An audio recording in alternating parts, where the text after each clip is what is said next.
Hello, and welcome back to the topic of engagement in the second video. I'm your host and excitable agent for journalism practice change, Jennifer Brandel.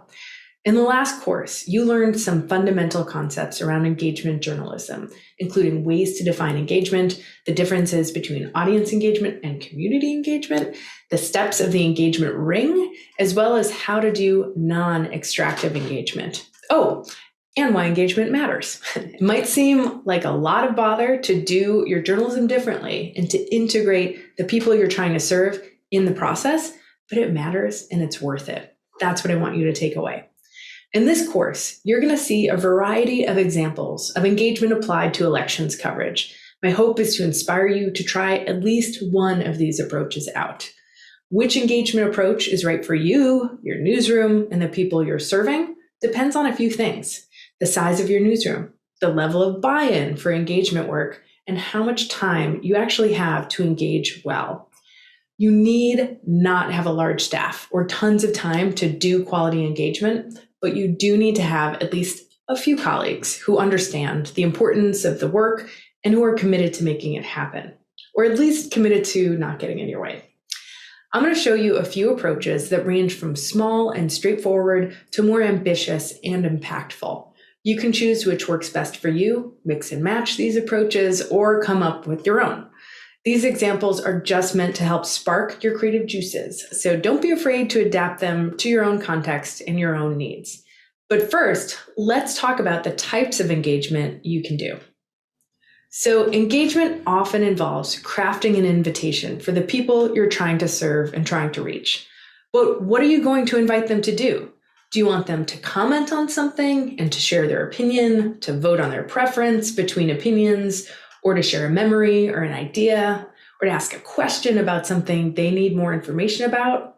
It matters what you're asking them to do, because different invitations will yield different contributions and different ways to integrate them into your reporting. At Harkin, the company I run, we are very partial to collecting the public's questions. Why? Questions create productive, useful material for journalists to respond to and to be helpful. Questions also attract people who are humble enough to say they don't know something, whereas comments or opinions usually attract people whose minds are already made up or who might even have an agenda that they're pushing. Questions enable people to be more open to new ideas and new information, and this is especially important in this age of entrenched politics and the factions people have aligned themselves with. On this note, questions are also very useful when it comes to creating journalism that's not just centered on conflict, but instead on curiosity. The rise of news avoidance is related to news being too negative. So creating a story based on the adventure of finding an answer out or something that's just interesting instead of yet another crisis can be a welcomed reprieve for news consumers. Questions are also the atomic unit of journalism. Every story, from what's the weather today or who won the sports game last night, is answering a question. They're also questions, that is, they're very accessible. Everyone has questions, no matter your age, background, or otherwise.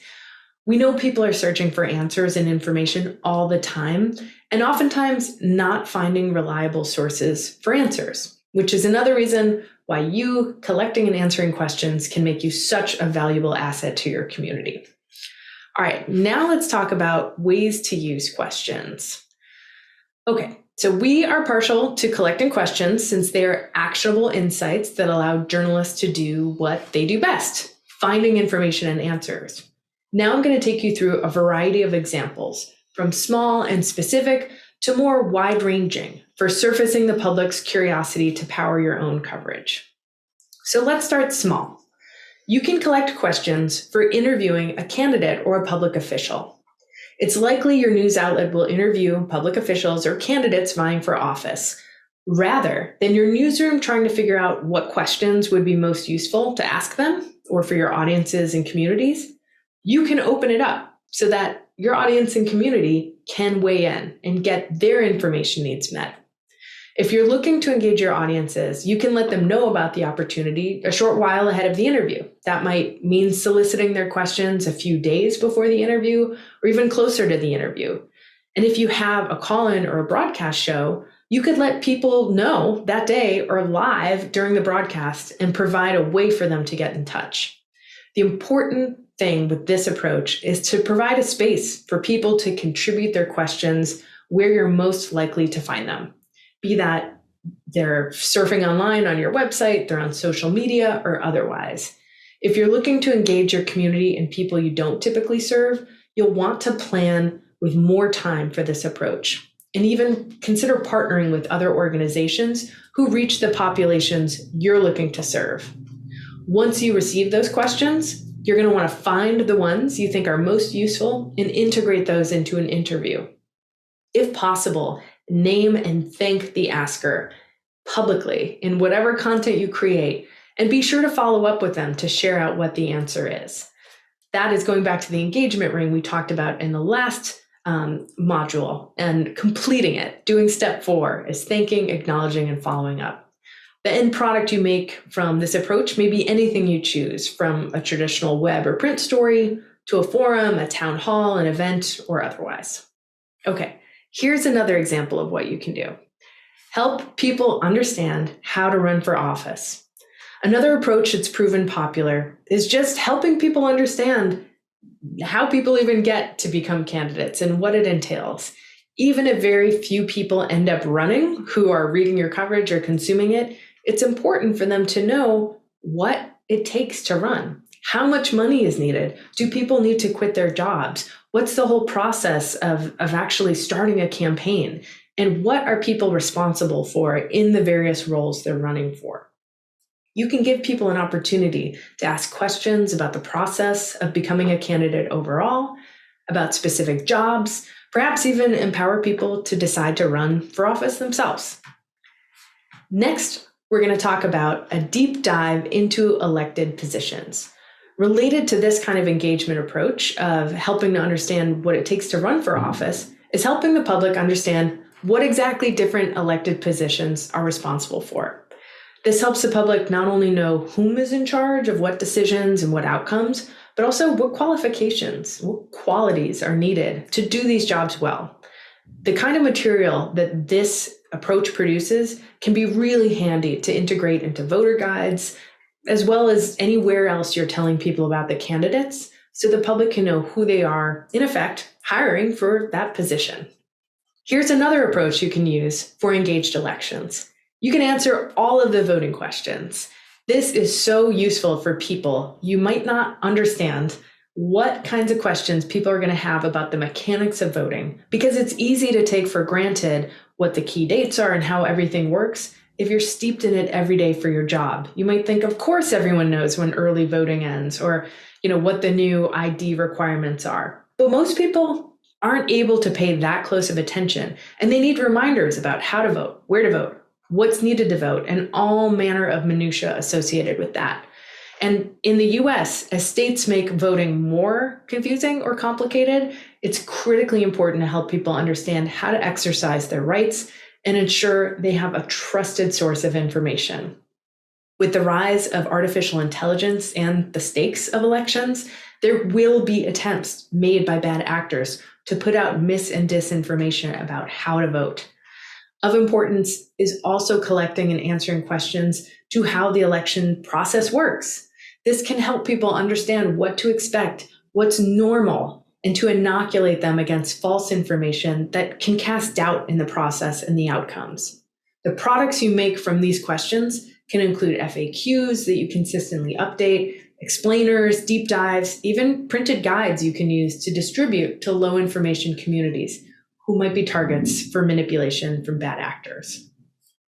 Okay, the last example I'm going to share is called the Citizens Agenda Approach, which has long been championed by NYU professor and press critic Jay Rosen. It's sometimes called the Voters' Agenda or the People's Agenda, but whatever the name, it's based on the idea that the people a politician is supposed to be serving, regardless if they are technically citizens or not, should be empowered to set the reporting agenda for coverage. What this approach does is flip the power dynamic so that rather than reporters sharing out what politicians want the electorate to hear, the public instead decides what they want candidates to talk about as they compete for votes. This turns the reporter into a service provider for the public and helps the politicians go from telling them what they want to hear to being responsible to deliver answers to the public. It keeps coverage focused on the issues voters most care about and is less likely to result in politicians setting the narratives or manufacturing a crisis on what's important to them. More and more newsrooms are turning to this full-scale reinvention of their elections coverage because of the current polarized context that many countries are living in, especially in the US.